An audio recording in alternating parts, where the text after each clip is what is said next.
Today is Black Saturday, and all over the Christian world, all churches are empty, all churches are silent. There is no Mass, there is no liturgy, walang ginagawa sa lahat ng mga simbahan sa araw na ito. That's why we call it Black Saturday. The reason being, sinasabi natin, God is dead. Patay ang Diyos. But just like what I said in yesterday's Good Friday reflection, talaga bang patay ang Diyos? Talaga bang kapag Good Friday or Black Saturday, patay ang Diyos? Hindi. God is alive. During Good Friday and during Black Saturday, what we need to reflect on is not the reality of God's death. What we really need to reflect on is the death of God in our life. Kung paanong namamatay ang Diyos sa ating buhay.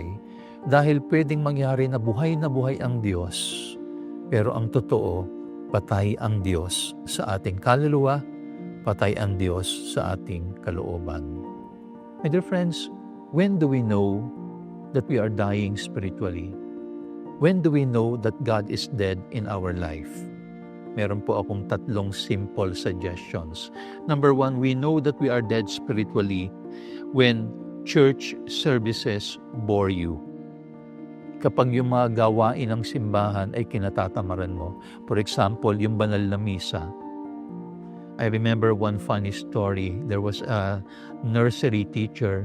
She was teaching young children the importance of being behaved at Mass. And then kinaumagahan, ni-review niya. Sabi niya, okay children, review nga natin. Why is it important to keep quiet during Mass? Nagtaas ng kamay yung isang bata at ang sabi niya, Ma'am, because people are sleeping. Totoo naman, ano? Madalas tinutulugan natin ang banal na misa, tinutulugan natin ang liturhiya, tinutulugan natin ang mga bagay na may kinalaman sa Diyos. When that happens, church services bore us. It bores you.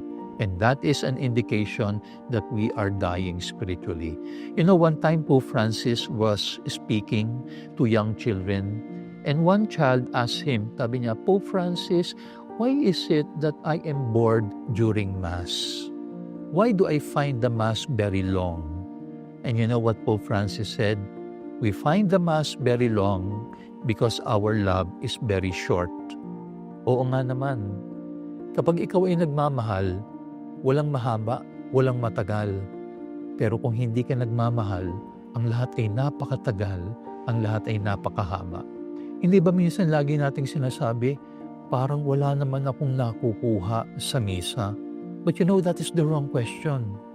Ang dapat na tinatanong natin, ano ba ang ibinibigay ko kapag ako ay nasa misa? Hindi lang dapat natin tinatanong, what can I get from the Mass?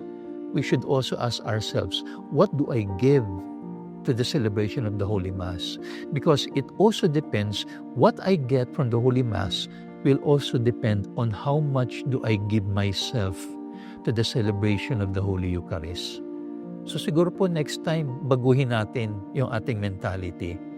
If we want to get more out of our liturgical celebrations, let us make sure that we also invest much of ourselves in all the activities that we do for the glory of God.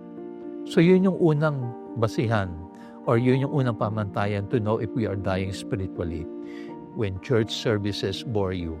Pangalawa, when silence scares you. When noise excites you more than silence, you are dying spiritually. Kapag natatakot tayo sa katahimikan, at ang laging gusto natin ay maingay, that is an indication that we are already dying within, that we are dying spiritually. My dear friends, silence is the language of the soul. Silence is the language of God. In the scriptures, God always reminds us, be still and know that I am God. When can we hear God speaking to us? We can hear God speaking to us in the stillness of silence. Kaya kapag tayo ay hindi komportable sa katahimikan, kapag lagi nating pinupuno ng ingay ang ating kalooban, that may be an indication that we are already dying spiritually. Why? Because it is in silence that our conscience speaks to us. Alam niyo, pag pinapanood niyo yung mga pelikula, lalong-lalo na yung mga zombie movies, ano ba yung mga zombie? Di ba yan yung mga tinatawag natin mga living dead? Ano yung characteristic ng mga zombie? They are attracted to what? They are attracted to noise. Yun ang gusto ng mga zombie. Kapag tahimik, patay din sila. Hindi sila kumikibo. Pero kapag nakarinig sila ng ingay, doon sila nabubuhay. Kapatid, baka ganun din tayo. When we are attracted to noise more than silence, we might be already like zombies, living dead. Because we are no longer attracted by the beauty and stillness of silence. We are attracted to the chaos of noise. Ngayong mga mahal na araw, ngayong lalong-lalo na Black Saturday, let us take advantage of the silence of all our churches and then go within our internal chamber of our hearts and there encounter the God of silence. So yun po yung pangalawa. How do we know that we are dying spiritually? When noise attracts us more than silence. Pangatlo at huli, paano natin nalalaman na tayo ay namamatay na spiritually? When the words of a celebrity is more important to us than the words of Christ. Totoo naman yan, di ba? Mas sinusundan natin minsan yung mga salita ng mga celebrity more than the words of Christ. You know, mag-research kayo. Sino yung mga sinusundan natin sa ating mga Instagram? Sino yung pinakamaraming mga followers sa Twitter or X? Sino ngayon ang pinakamaraming subscribers sa YouTube? Di ba yung mga tinatawag nating influencers? Usually yung mga celebrities, yung mga sports personalities, mga showbiz personalities. Interesado tayong sundan ang kanilang mga salita.